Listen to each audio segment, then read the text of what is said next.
वज़ीर-ए-आज़म साहब कौन से सख्त फैसले करने जा रहे हैं? बिस्मिल्लाहिर्रहमानिर्रहीम। काजी साहब, सख्त फैसले तो अवाम पर क़यामत गिरने वाली है। IMF ने 5 शराइत पर कर्जे की मंजूरी की, वो एग्रीमेंट हुआ है जिसमें लेवी हर महीने 5 रुपये बढ़ेगी, बिजली, गैस, पेट्रोल और पता नहीं 3 खरब और कितने पैसे उन्होंने 4 रुपये हर महीने बढ़ाने हैं, हर महीने 5 रुपये, और इसके अलावा टैक्सेस लगाने हैं, 17 पॉइंट सेल्स टैक्स और लगाना है। तो वज़ीर आज़म ने जो कह रहे हैं कब्जा मेरी समझ में नहीं आता। 3.5 साल कमो बेशतर मोहतरम प्राइम मिनिस्टर साहब को हो गए हैं। लाहौर में सिर्फ एक घर अरशद खोखर साहब का, उसके अलावा इनके अपने लोग लातेदाद अफसर, बकायदा ये एक गैंग है, माफिया, किसी एक को इन्होंने पकड़ा नहीं। मेरी समझ में नहीं आता, जंगलात की ज़मीन है, फलां की ज़मीन है, आपको 3.5 साल बाद पता चला है। पहले तो आप कब्जा ग्रुप पे हाथ तो डालें। आपने चीनी माफिया पे हाथ डाला, चीनी की कीमत आसमान छूने लग पड़ी। गंदुम पे लाला, गंदुम की आसमान पे छूने लग पड़ी। आपने कहा कंट्रोल प्राइस होगी, आज कीमत कुछ है, कल कुछ है। तो वज़ीर आज़म, मेरा ख्याल है अब खाली गुफ्तगू के साथ साथ प्रैक्टिकली करें।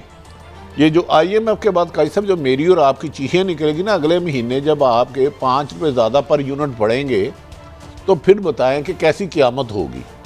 बिजली को तरसेंगे और बिल देते हुए तड़पेंगे। भट्टी साहब, एक आज आपको खबर हम भी दें, अभी मैंने और मलिक साहब ने कंफर्म किया कल, जब हमने कहा था कि क्यों IPPs को पेमेंट के लिए IMF जो है मजबूर कर रहा है। वर्ल्ड बैंक के झैली इदारे IFC की इन्वेस्टमेंट है IPPs में। तो एक तरफ कहते हैं अवाम पे टैक्स डालो, और एक तरफ कहते हैं जहां हमारी इन्वेस्टमेंट है और 2 नंबर जो हमने मुआहदे करवा रखे हैं, 3-3, 4-4 गुना हम कीमतें ले रहे हैं, वहां पेमेंट आपने करनी है, वरना हम आपका कर्जा रोक लेंगे। और ये भी बता दें कि वो भी खबर सामने आ गई है कि रूस के साथ फलां तिजारत ना करें, वहां ना करें। ये भी मलक साहब, काजी साहब तो हर चीज़ ना डाल गरीबों पे। हुक्मरान वज़ीर आज़म बहुत मासूम है, रोटी को चोची कहते हैं। IPP मुआहदे बेनज़ीर गलत कर गई, मान लिया। सीमेंट आपका यहाँ बढ़ता है, उसकी कीमत आज 1 है, कल 2 है, परसों 30 है। ईंटें यहाँ बढ़ती है, रेत इधर है, सीमेंट इधर है। जो चीज़ यहाँ बन रही है उसकी कीमत बेपनाह इजाफा उसमें क्यों हो रहा है? चले ऑयल आप बाहर से ले रहे हैं, फ्यूल आप बाहर से ले रहे हैं। मतलब साहब मुझे ये बताएं, कहाँ आपको गवर्नमेंट नजर आती है? कहीं पे भी इमरान खान के कहते हैं बड़े फैसले क्या उस्मान बुज़दार को तब्दील करते हैं कि नहीं करते? अगर नहीं करते तो जो फैसला भी करेगा छोटा फैसला होगा।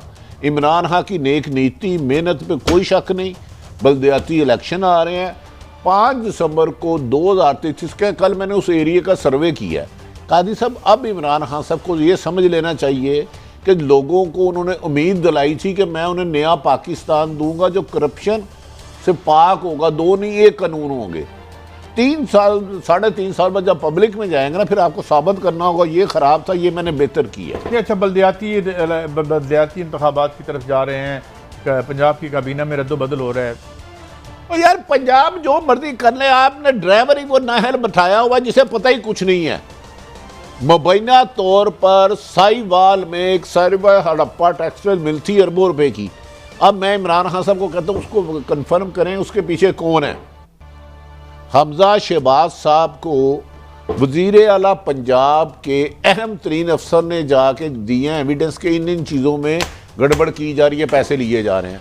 इस वक्त भी वो बंदा वज़ीर आला सेक्रेटरीट में काम कर रहे हैं साहब। अब मुझे बताएं कि इमरान खान साहब, अच्छी बात है खुद करप्शन नहीं करते, टफ टाइम भी दे रहे हैं, सख्त फैसले भी कर रहे हैं, और कोई अवाम को रिलीफ देने का भी तो फैसला करें जिस पे इम्प्लीमेंट हो। अब उन्होंने कहा है ना, जो कोरोना में आपने पैसे लगाए थे वो भी बताएं कहाँ लगे हैं। उसका भी एक स्कैंडल आने वाला है।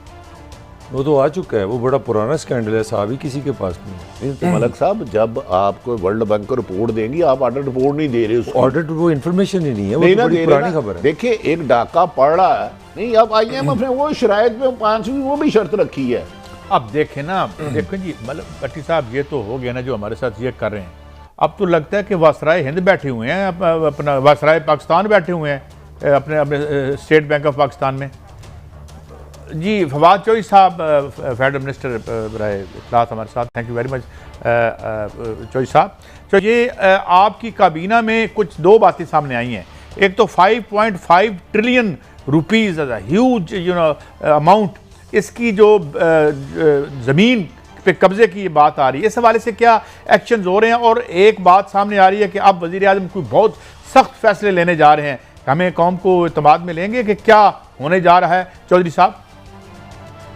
देखिए, पहली बात तो ये है कि ये जो ज़मीनें हैं ना, ये हुआ ये था कि आपको पता है कि पाकिस्तान में इमरान खान से पहले आपको इन्वायरमेंट या माहौल का तो हमने नाम ही नहीं सुना था कि ये भी कोई बला होती है और ये भी कोई ज़रूरी होता है इंसानों के सांस लेने के लिए, रहने के लिए। तो प्राइम मिनिस्टर जो हैं वो एक एनवायरमेंटलिस्ट है। अब उन्होंने आकर के सबसे पहले जोर ये दिया कि जंगल जो है उसका कवर मुझे बताएं कि क्या है उन्होंने। और वो जाहिर है कि पहले वो आपको पता है कि वो तो शिकार खेलते थे, तो वो तो पाँव के ऊपर उनको पता है कि पाकिस्तान में जंगलों का हाल क्या है। तो बहुत सारे जंगल जो हैं जो हमारी आंखों के सामने गायब हो गए, तो उससे तहकीकात शुरू की और शुरू में ही 2018-19 में भी हमने कई हजार एकड़ जगह जो है जंगलों की वो रिट्रीव कराई।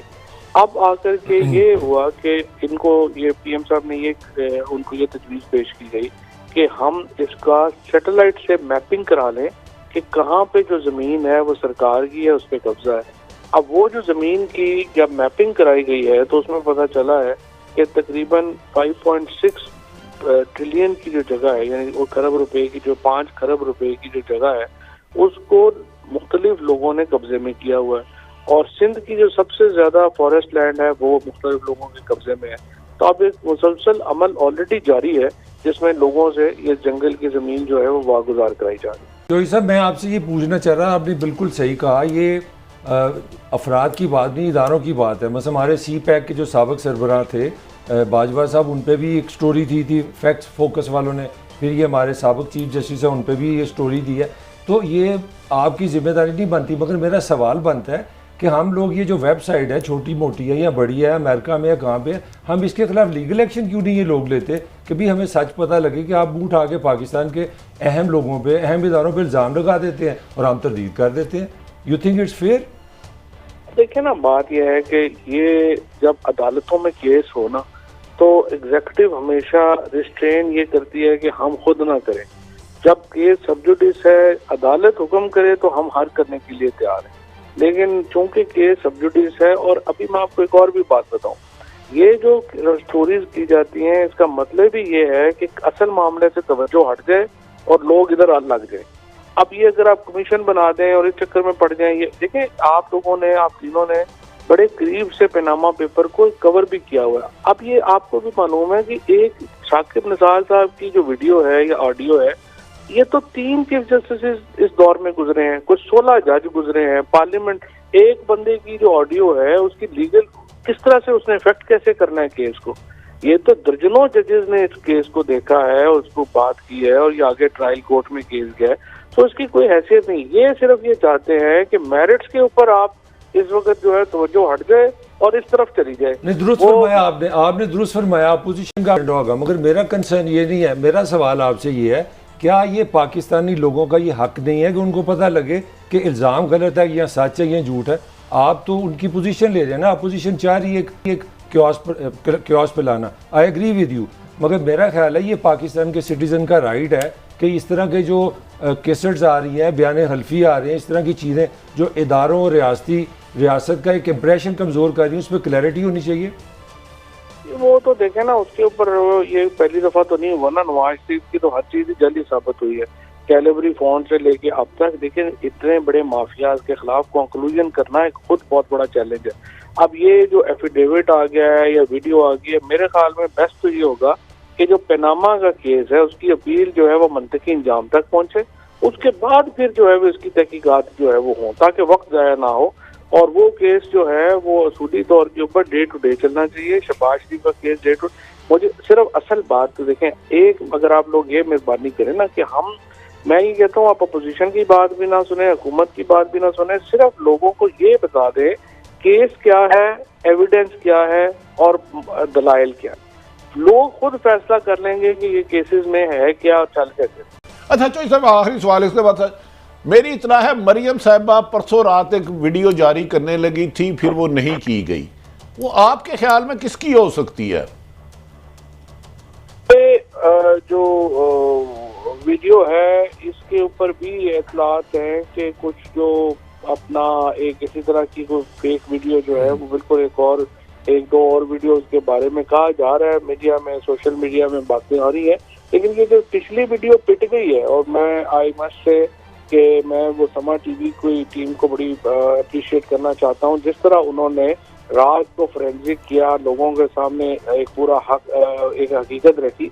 इस तरह की जो उसके बाद से ये थोड़े रिलक्टेंट हो गए हैं वो फिल्म लाने में, तो आप देखते हैं कि उसको कितनी देर ये सब्र करें।